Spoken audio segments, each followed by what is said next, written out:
You boys seem lost. My voice cut through the darkness like a knife through butter.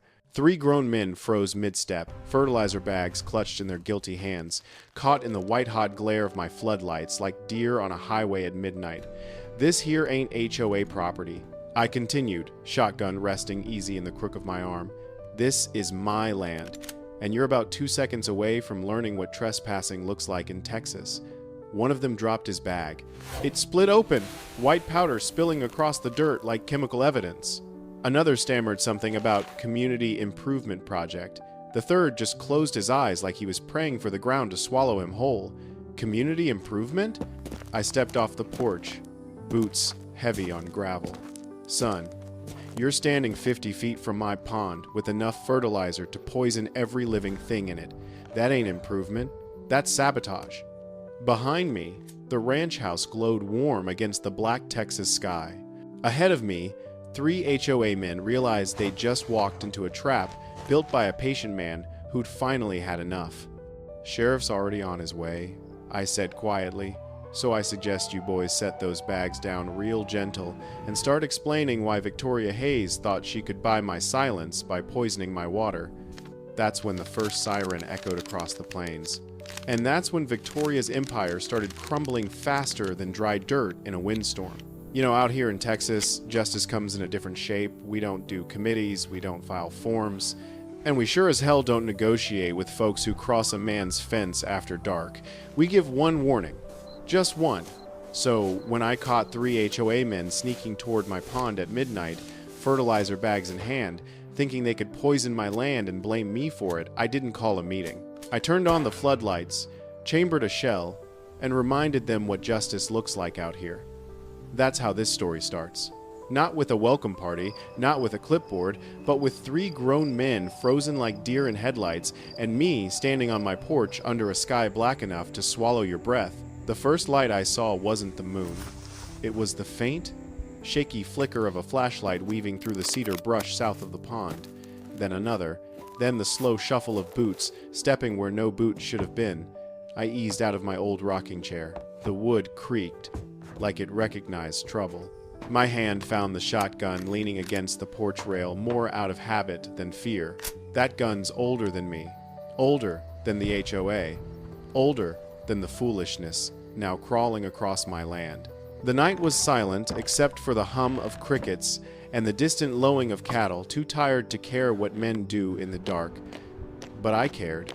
I watched their silhouettes move along the bank, 3 figures in matching light blue HOA security shirts, pants too clean for Texas dirt, and boots that had never seen an honest day's work. They carried those white bags like they were smuggling secrets, which, as it turned out, they were. One of them whispered, "Just dump it quick. EPA shows up tomorrow and takes the land." I felt something old and solid settle in my chest, the kind of anger a man only feels when someone threatens what his father built with his bare hands. So I flipped the switch. The floodlights roared to life, blinding white, washing over the pond like sunrise made of steel. All 3 men jerked like I'd fired a shot. One dropped his bag. It split open on the dirt, spilling powder like snow on a hot night. And there I stood, hat brim low, boots planted, shotgun held just enough to make a point. "Evening, gentlemen," I said, my voice steady as fence posts in August. "You boys seem lost. This here ain't HOA property. This is my land. And I warned you once already." Their faces drained color faster than summer rain on caliche soil. One stammered. One stepped back. One just closed his eyes like he was praying for the ground to swallow him whole. That was the moment everything changed. Because trouble doesn't start big. It starts with a line someone thought didn't matter. Tonight, they learned that my line does. Most folks don't understand what land really is.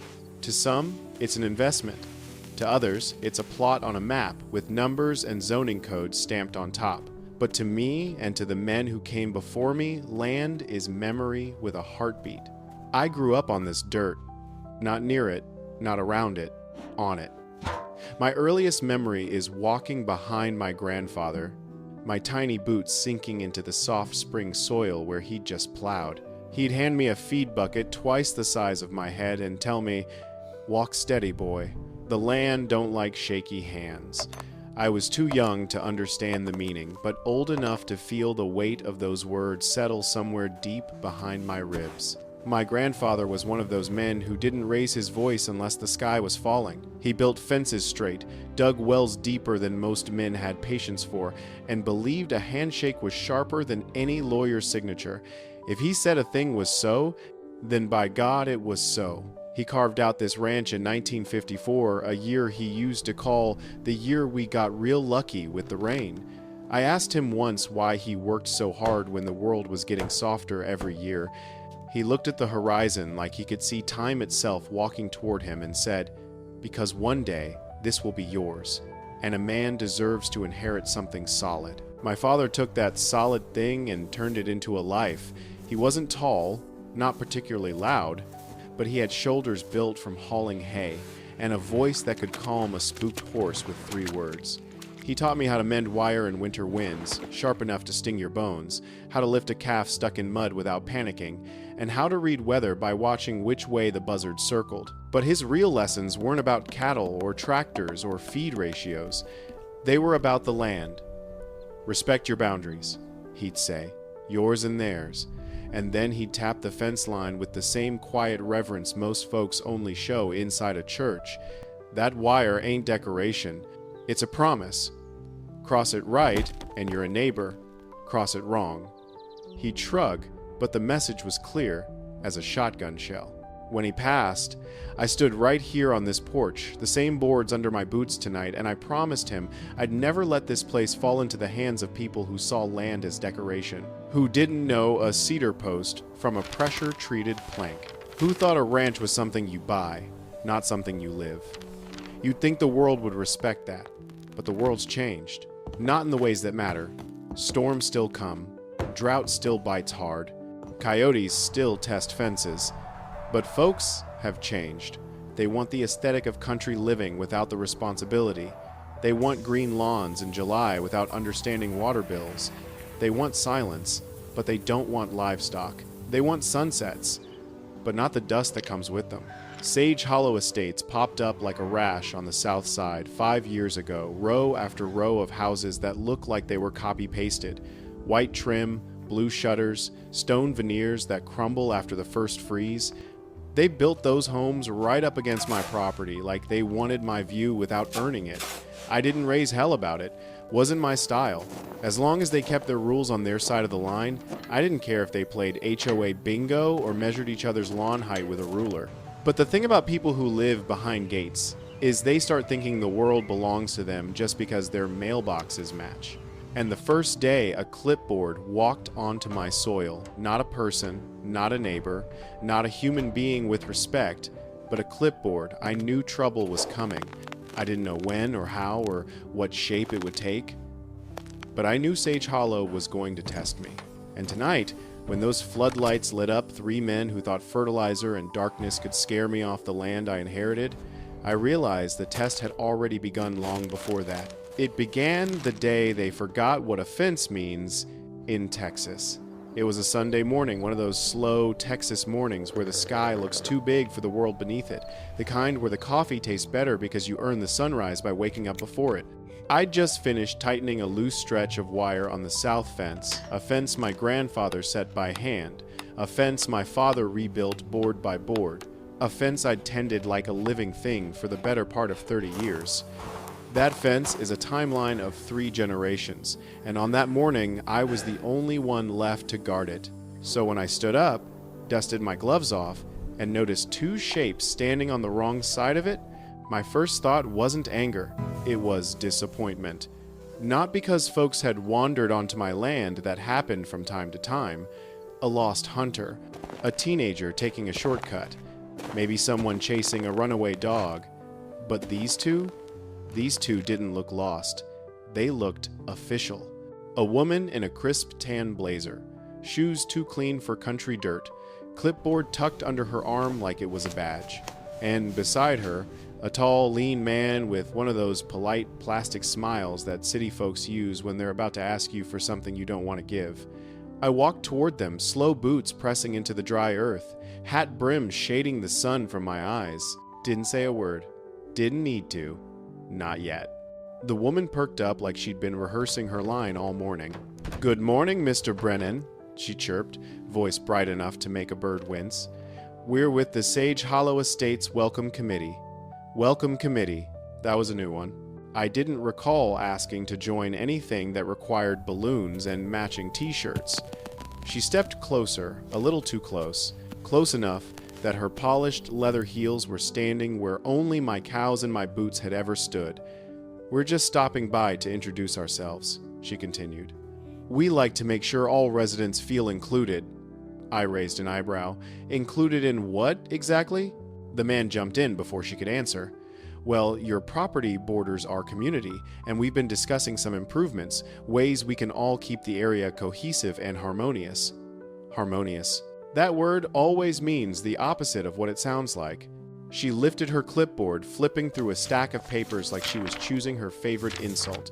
"We're proposing some minor adjustments," she said. "Uniform fence coloration, livestock visibility guidelines, and mowing standards for properties adjacent to Sage Hollow Estates." I just looked at her long enough that the smile on her face began to warp, long enough that even the man stopped pretending he enjoyed being there. Finally, I said, "You're standing on my land." She blinked. "Technically, the county map shows your parcel line as I know where my line is. My voice cut sharper than barbed wire. My granddad said it. My daddy kept it. And I've been looking at it my whole life." The man's smile didn't leave his face, but it died behind his eyes. "Well," he said, clearing his throat, "we just want to ensure everything stays uniform for property value alignment." Uniform. Property value alignment. Words that mean nothing to soil and cattle and men who work with their hands. I leaned on the fence post. "Ma'am, sir, this here is private land. It ain't part of your HOA. Ain't never been, ain't never going to be. So whatever rules you're swinging around over there, keep them there." The woman scribbled something on her clipboard, jaw tight, smile tighter. "Well, we'll be in touch," she said. I nodded. "I'm sure you will. But next time, touch from your side of the fence." They walked away stiff like two people who just tried pushing a boulder uphill and finally realized the boulder wasn't going anywhere. As their shiny SUV rolled off, kicking up dust it didn't deserve, I stood by the fence a long minute, staring at the footprints they left behind. Footprints on my land. And I knew right then that wouldn't be the last time I saw them or their damn clipboard. Trouble doesn't knock on your door in Texas. It circles first, slow, quiet, like a coyote checking the fence line before it decides which calf to take. A week after that welcome committee visit, I started noticing things. Small things, the kind only a man who's lived on the same dirt his whole life would catch. First came the shadows. Not long shadows from cedar trees or wandering cattle. These moved wrong, too stiff, too deliberate. Late one afternoon, while I was oiling the hinges on the north gate, I heard the faint buzz of something unnatural. Not the hum of cicadas, not a grasshopper flipping out of the brush.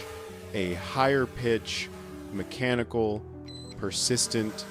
I looked up just in time to catch a glint of sunlight reflecting off a small drone hovering over the south pasture.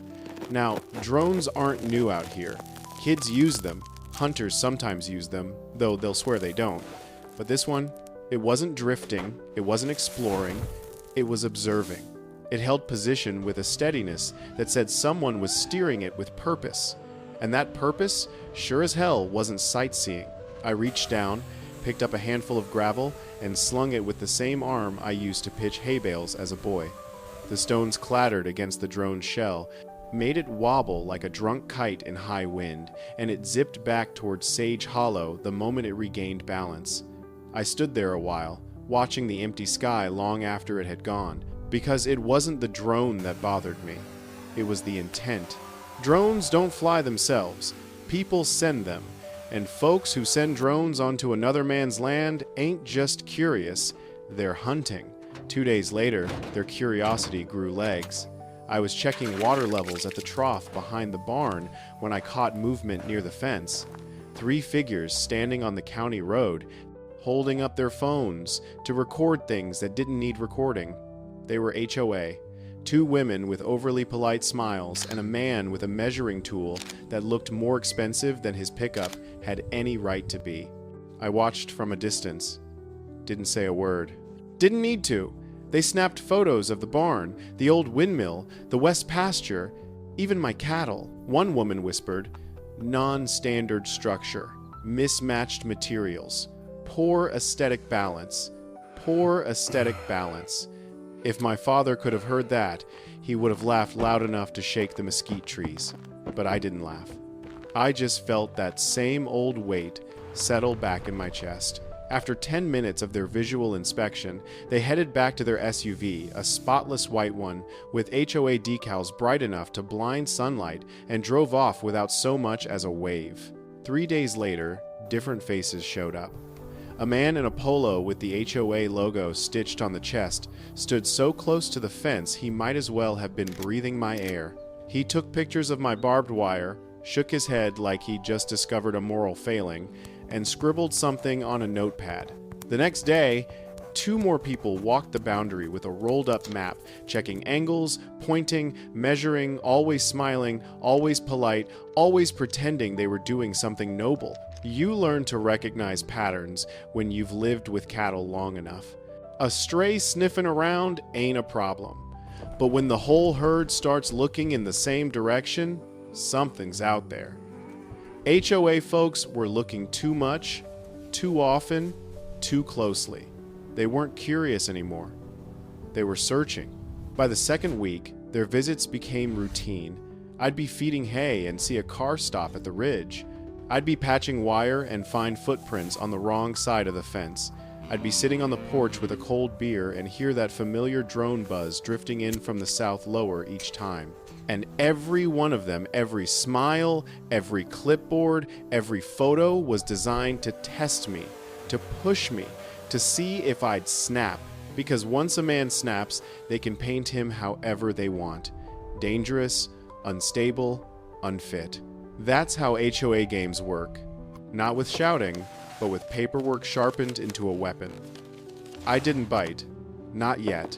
Instead, I bought 4 trail cameras from a bait shop in Bastrop and mounted them in places only a rancher would think to look.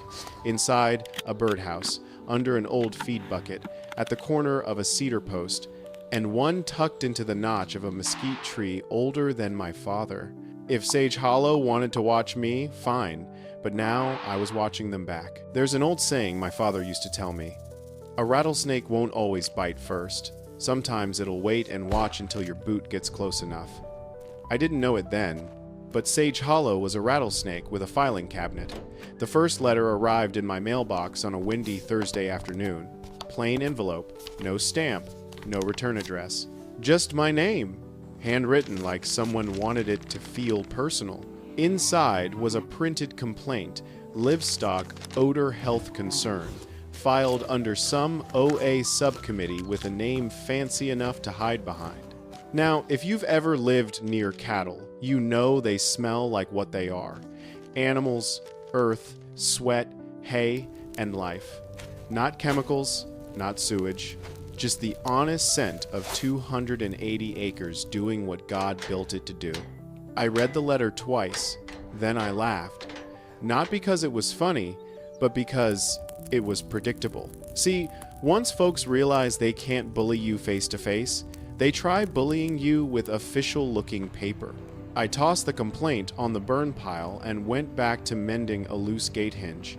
Thought that would be the end of it, but paperwork spreads like brush fire.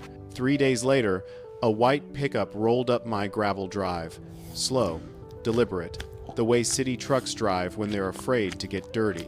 2 men climbed out, both wearing matching khaki uniforms with a county logo embroidered too neatly to be genuine workwear. One chewed gum like it owed him money. "You, Mr. Brennan?" the lead one asked. "Last I checked, we received a report of potential animal welfare issues." I nodded toward the barn. "Well, you're welcome to go see how pampered my cattle are. They eat better than half the HOA, I guarantee you." They didn't laugh. Government folks almost never do.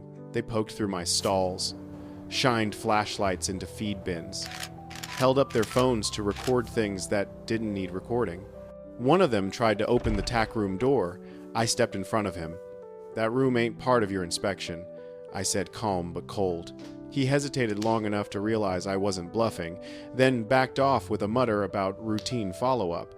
After an hour, they left with nothing but dusty boots and bruised pride. 2 mornings later, a different truck showed up. Different logo, different clipboards, same attitude. "Environmental Quality Commission," the woman announced. "We've received reports of possible chemical seepage near your lower pond." I stared at her a moment. "Chemical seepage? In a ranch pond?" "Ma'am, it's mud and water. If you find something else in there, it's a miracle." She didn't laugh either. "They took pictures. Lots of them. Angles even a wedding photographer wouldn't bother with. Not a single test kit, not a vial, not a strip of pH tape. Just theatrics." When they left, I watched the dust trail fade down the road and felt something sink in my gut. This wasn't curiosity. This wasn't coincidence. This was strategy. That night, I found 2 large trash bags dumped by the southern gate. Broken drywall, insulation scraps.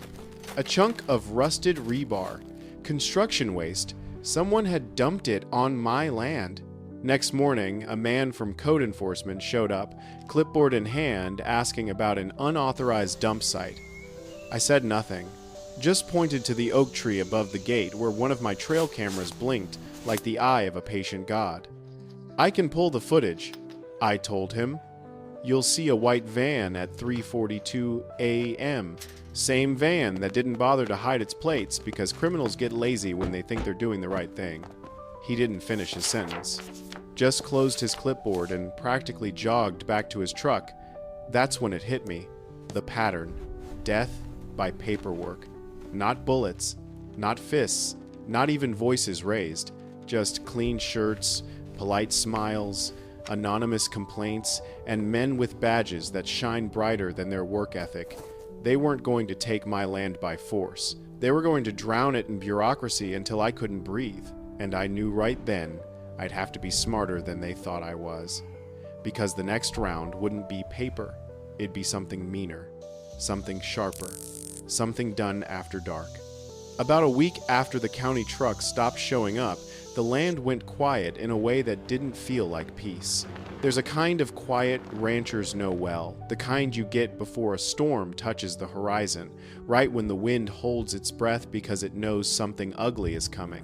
That was the quiet sitting on my place. And sure enough, late one afternoon, while I was tightening a bolt on the irrigation line, a silver SUV eased down the county road. Slow, polished, expensive. The kind of car that never buys hay, never hauls feed, and sure as hell never earned a scratch, honestly. It stopped right at my gate, didn't honk, didn't wave, just idled like it was waiting for permission that wasn't coming. Then a man stepped out, mid-30 seconds. Crisp jeans with no wear on them, boots that had never seen mud thick enough to grab your ankles, and a shirt pressed sharp enough to cut paper. He smiled the way salesmen smile when they think they're the smartest person in the county. "Mr. Brennan," he called. I didn't answer at first, just wiped the dust off my hands and leaned on the post my father set back in 1979. "Who's asking?" He walked closer, hands open like he wanted to look harmless, which always means the opposite. "Name's Brian Lee," he said, sliding a folder out from under his arm. "I represent a private investment group out of Austin. We're evaluating legacy land parcels in your area. Yours came up." I let silence sit between us. Silence is a tool. Most men fear it, especially men who talk for a living. He chuckled nervously. "No pressure, of course. We just like to explore opportunities." "Opportunities for who?" I asked. "For everyone," he said with that smooth tone city folks use when they hope you're too old to know better. He opened the folder, and inside was a number. A big one. The kind that would make a younger version of me stop breathing for a minute. "Above market value," he said proudly. "Very above. This area is changing. You're sitting on a gold mine, Mr. Brennan." I finally looked straight at him. Not at the number, not at the paper. At him. "You do this often?" I asked. He blinked. "Do what?" Walk up to a man's fence and tell him the ground his daddy bled into is suddenly worth more to strangers than it is to him.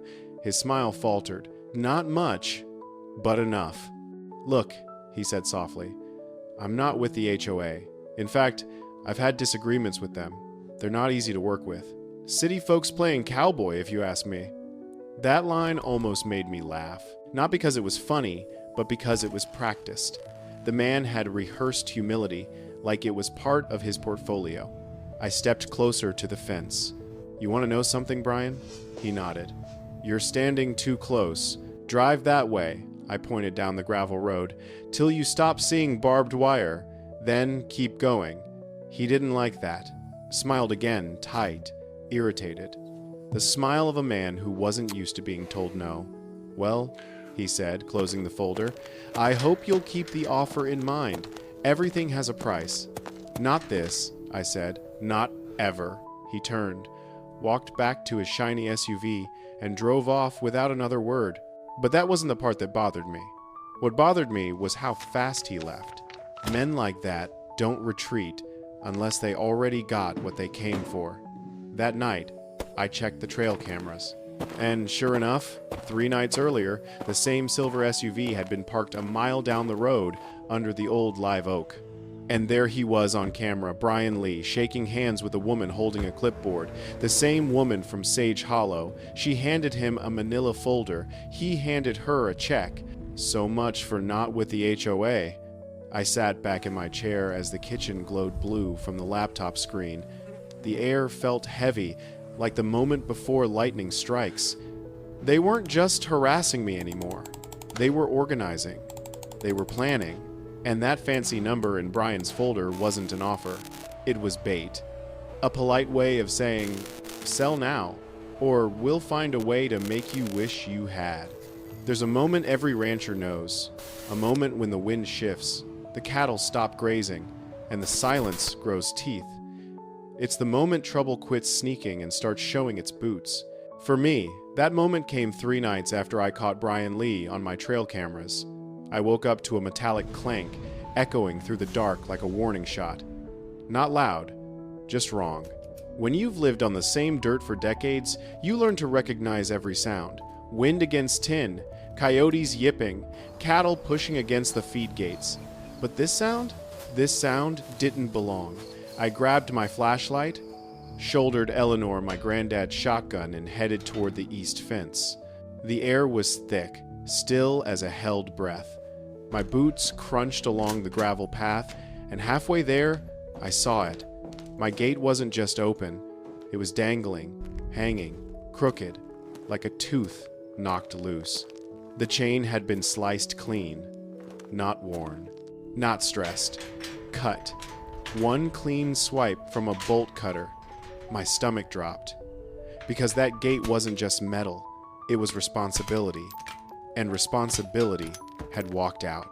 I shined the flashlight across the pasture and saw deep tracks in the dirt, fresh ruts leading toward the county road. A vehicle had backed up right to my fence line, lifted the gate, and left. But that wasn't the worst part. The worst part was the field beyond the gate. Empty patches of shadows where cattle should have been, 12 head, missing. Damn it, I muttered under my breath. Lost cows aren't like lost keys. You don't find them by luck. You find them by sweat, patience, and the kind of stubborn hope you only learn from men who lived through drought. I radioed Deputy Martinez, the only person Sheriff Carson trusted enough to give me a direct frequency. She arrived fast. 2 patrol trucks blocked the road while we herded cattle back under the sweep of flashlights and frustration.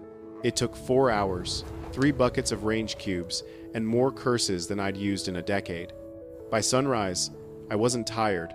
I was angry. Not the hot anger that burns out quick, the cold kind, the kind that settles in the bones like winter. That afternoon, I got a call from a legal office tied to Sage Hollow.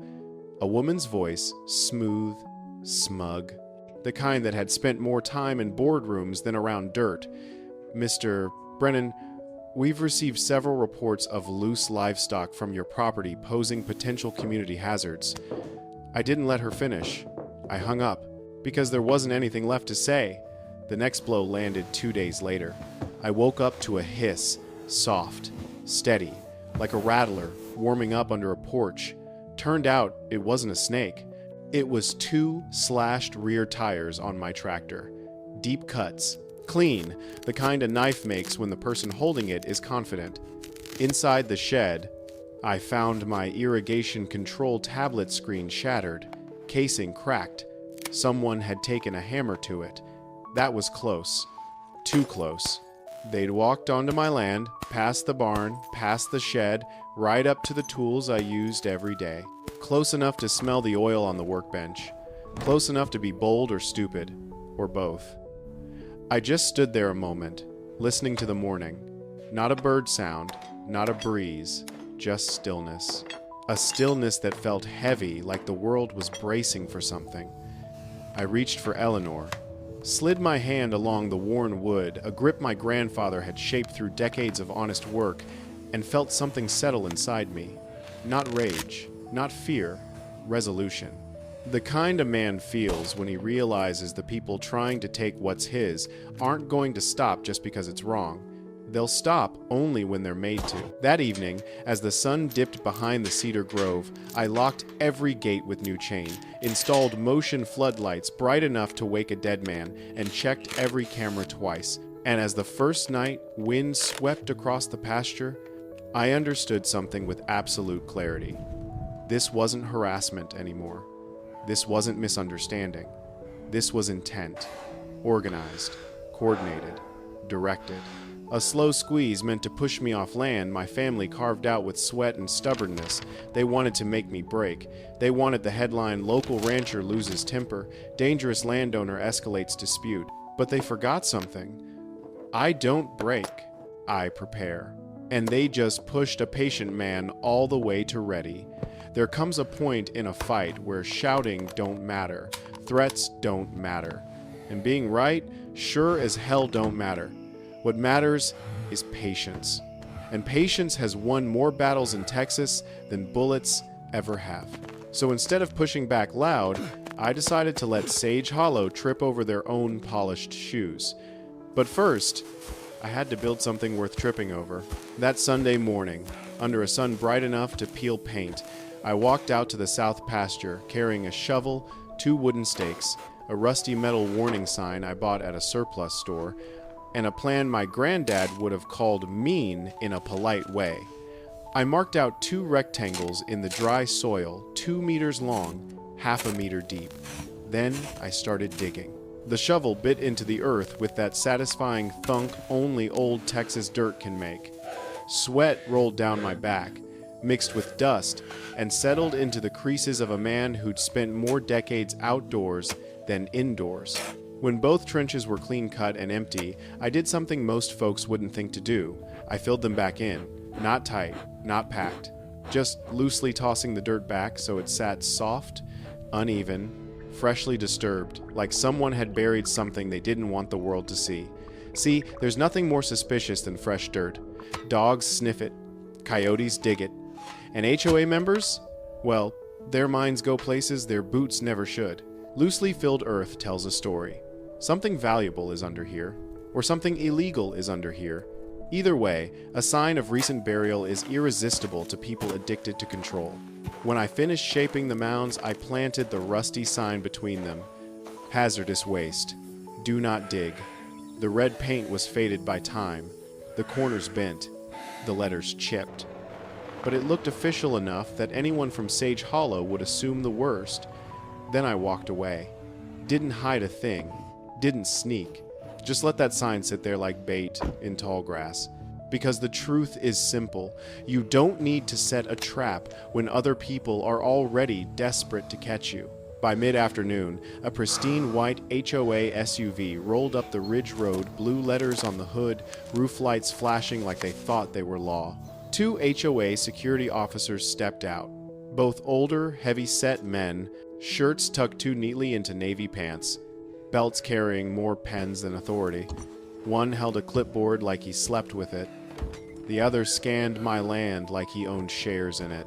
They stood there, staring at the sign, then at the mounds of loose dirt, then back at each other. I watched from the barn window, coffee in hand, not bothering to hide my grin. Eventually, they drove off, probably to report their discovery to Victoria. I almost felt disappointed they didn't take the bait right then. Almost. But folks like them can't resist a mystery. All I had to do was wait. 2 nights later, just as midnight, I heard it. That soft crunching sound of boots trying not to be heard. The night was pitch black except for the faint glow of flashlights weaving across the pasture like 2 nervous fireflies. I stepped onto the porch, slow and silent Eleanor, resting in the crook of my arm. The cedar trees whispered in the breeze, but the land itself held still, watching, waiting. From the shadows, I saw them.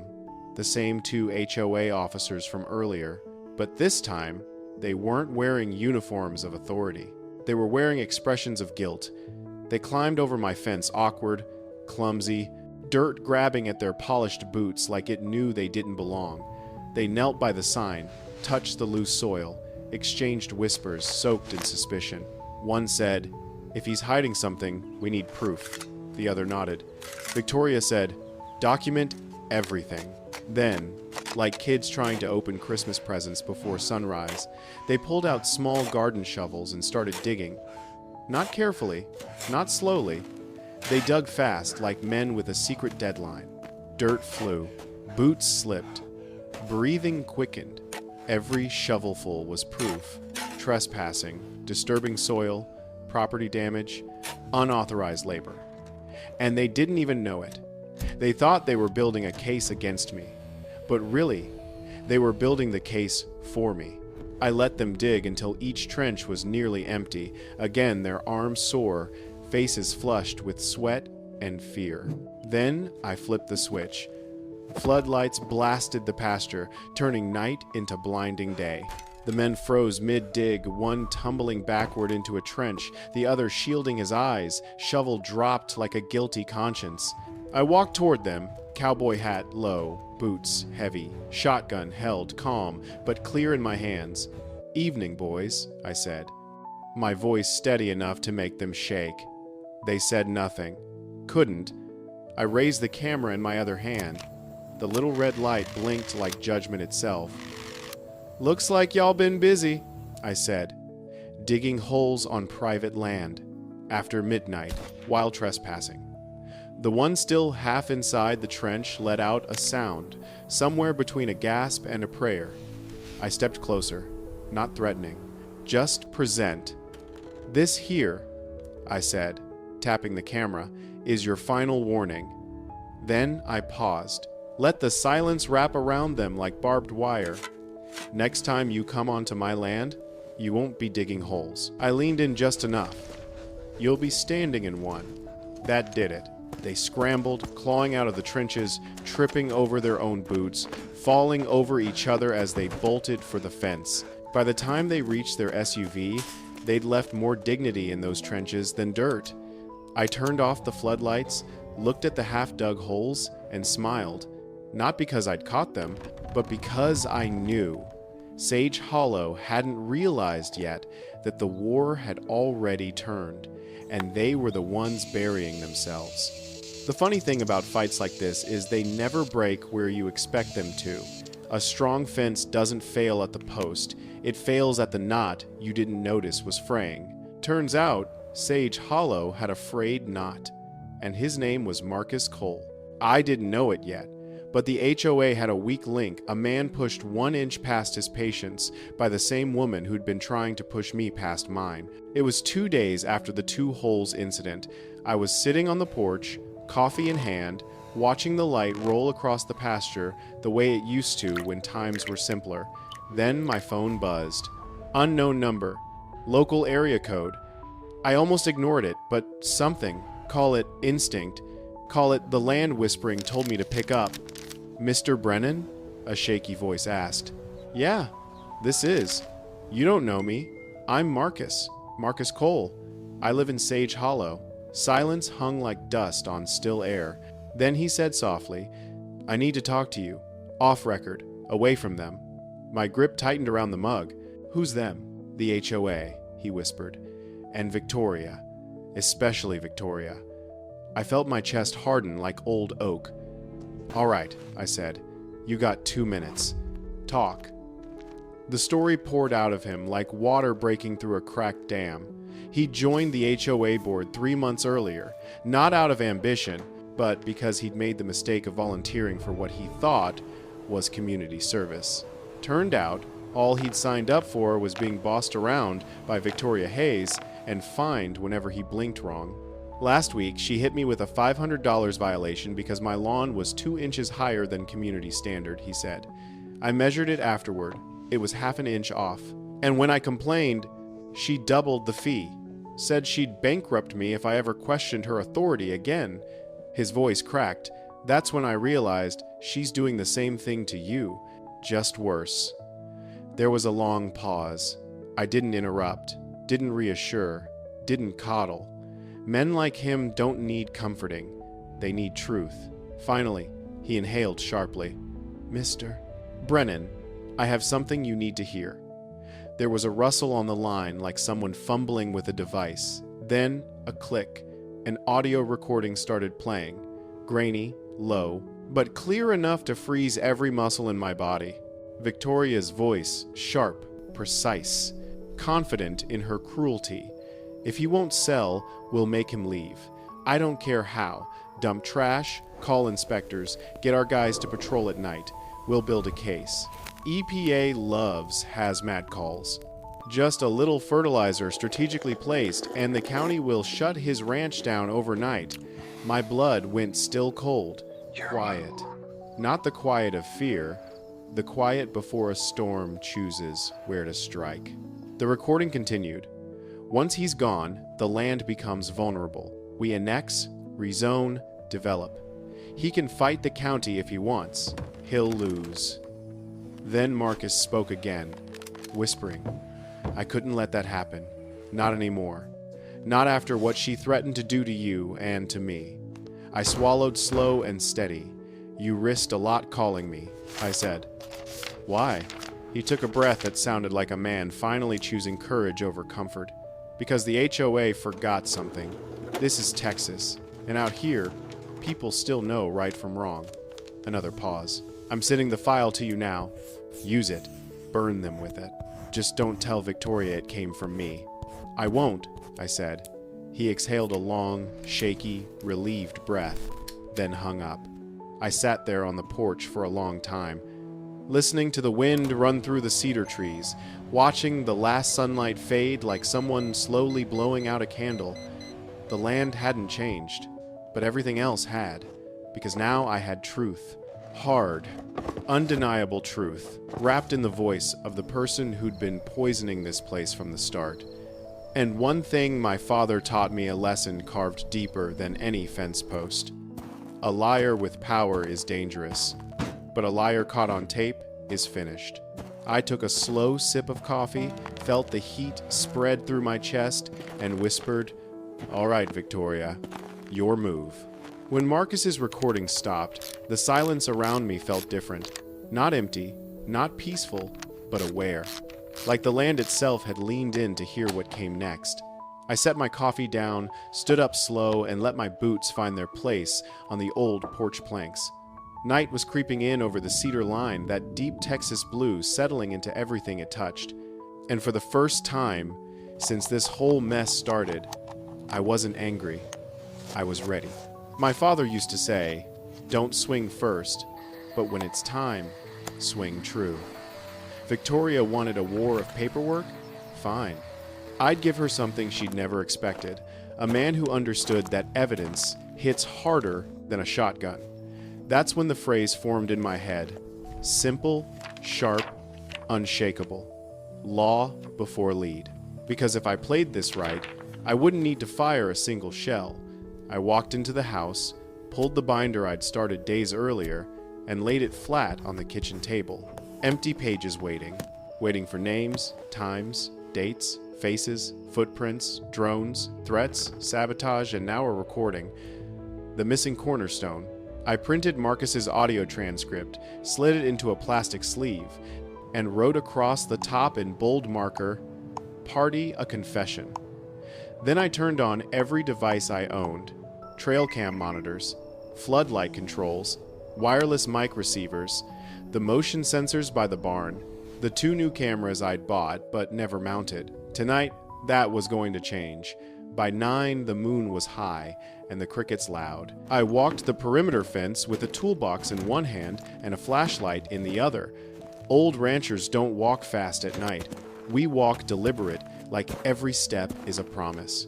I mounted a long lens camera at the north fence, aimed straight at that spot where HOA SUVs like to idle. Next, camera went into an old birdhouse on the east post. Perfect view of the drainage ditch they kept slipping through. Thinking I hadn't noticed, I'd noticed. Then I wired 2 motion lights to a solar pack and stuck them near the pond, bright enough to wake the dead, cheap enough that I didn't care if someone smashed them. Every tool I tightened, every wire I tucked, every screw I drove, it all felt like sharpening a blade you didn't plan on using, but damn sure needed ready. By midnight, I'd circled the ranch twice. When I finally sat down at the porch table again, the binder was half full. Each page a strike, each page a nail, and in the center of all of it was Victoria's voice. "If he won't sell, we'll make him leave." I read that line 10 times. Then I closed the binder and leaned back in my chair. The wind carried the smell of mesquite and dust-old scents that had been part of my life long before Sage Hollow came along. For a moment, I wondered what my grandfather would have said if he'd heard that recording. Probably something simple. Something he'd mutter while checking fence tension. "Well, son, looks like you've got her by the throat now." I laughed under my breath, a low, quiet sound, because he'd be right. But reacting wasn't enough. I needed witnesses. I needed the law involved. I needed someone who knew how to turn evidence into a hammer. So I walked back inside, picked up my phone, and dialed a number I'd been saving for when things got truly serious. Sheriff Ray Carson. Old friend, straight shooter. The kind of man who never rushed, but never missed. He picked up on the second ring. "Ray," I said, "I've got something you'll want to hear." There was a pause, a long one then. "Bring it to me in the morning. And Tom, keep your lights on tonight." "I always do." Around noon, my phone buzzed again. It was Marcus. He spoke in a whisper, like a man hiding in a closet with his back against the wall. He told me the HOA board had held an emergency meeting, and Victoria was tearing into everyone like a mad woman swinging a shovel in the dark. People were threatening to resign. Some were shouting back. And then he said something that made me stop pacing the porch. "Sir, they want to testify. The Langstons, the O'Neills, a bunch of us. She lied to everybody, told us your land was under acquisition, said the county was planning development. She used fear to get votes. People are furious." "And you?" I asked. He inhaled deeply. "I'll testify too. Just don't mention my name until the paperwork's in." "You have my word," I told him. Before hanging up, he added, "She fined me again this morning, $200. Said my mailbox was emotionally unwelcoming." I laughed a deep, tired Texas laugh. Victoria wasn't ruling anymore. She was unraveling. By 3, the unraveling became a freefall. 3 texts came in all at once. "Turn on Channel 6 News now. Victoria is going crazy. You got to see this." I stepped inside, turned on the TV, and there she was. Victoria Hayes, standing in front of the HOA clubhouse, surrounded by reporters and residents, screaming like a kettle left too long on a hot stove. She wore a crimson-red blazer that fit like armor, tailored to perfection, draped open just enough to reveal a black silk V-neck blouse beneath. The blazer matched her glossy red heels, which clicked sharply against the pavement as she paced. Her auburn hair fell in soft waves to her shoulders, and her lips were painted the same vibrant red as her shoes. It was the first time I'd seen her dressed for big official business, and she looked like someone who'd spent the entire weekend convincing herself she'd still win. The chyron at the bottom read, "Breaking. HOA president served with criminal warrant." Sheriff Ray stood beside her, hands folded, patient as a stone post. Victoria jabbed her finger at him, shouting accusations that bounced right off him like pebbles thrown at a barn. The crimson blazer pulling taut across her shoulders as she gestured wildly. That rancher is manipulating the county. He is dangerous. He is destabilizing the community, she shrieked, the auburn waves whipping as she turned. Ray didn't even flinch. Ma'am, you're being charged with conspiracy, attempted environmental tampering, and coordinated property interference. Victoria ripped the warrant papers in half, tossed them like confetti, and turned on the crowd with that wild-eyed grin people get right before the fall, the crimson blazer sagging slightly as her composure cracked. A reporter asked if she orchestrated the fertilizer incident. She yelled that she knew nothing about fertilizer, that her HOA doesn't break laws, only enforces them. But then a board member, Stuart Langston, spoke up behind her. Victoria, we didn't approve any of this. She spun on him, the glossy red heels pivoting sharply, and screamed, You don't approve anything unless I tell you to. And just like that, a hush rolled through the entire neighborhood. Cameras zoomed in. People whispered. Victoria realized too late what she had just admitted on live television. Then Marcus stepped forward from the crowd. He wasn't shaking anymore. He held up a printout of the transcript I'd given Ray. Mrs. Hayes, he said, voice steady. I heard you say, if he won't sell, we'll make him leave. You threatened the board, you threatened the residents, and I'm done being scared of you. Victoria lunged at him, fingernails out like claws, the crimson blazer wrinkling as she moved. Deputies moved in before she could reach him. She screamed, kicked, called everyone traitors, claimed the HOA was hers, and accused half the neighborhood of betrayal. The auburn waves disheveled now, the crimson blazer hanging awkwardly, and then Ray.com as Sunrise said, No ma'am, you abused it. 2 deputies escorted her toward a patrol car as news cameras flashed like lightning. Residents watched from sidewalks and driveways, some shouting, some recording, some just standing with stunned relief on their faces. The crimson-red blazer, once armor, once confidence, now looked crumpled and defeated as she was guided into the cruiser, the glossy red heels dragging against the pavement. That's how the empire she built, through lies, fear, and paperwork, finally collapsed. Not in a courtroom, not in a meeting, but right there in her own parking lot, under the weight of her own arrogance. I turned off the TV once she was in the cruiser. I didn't need to watch her right away.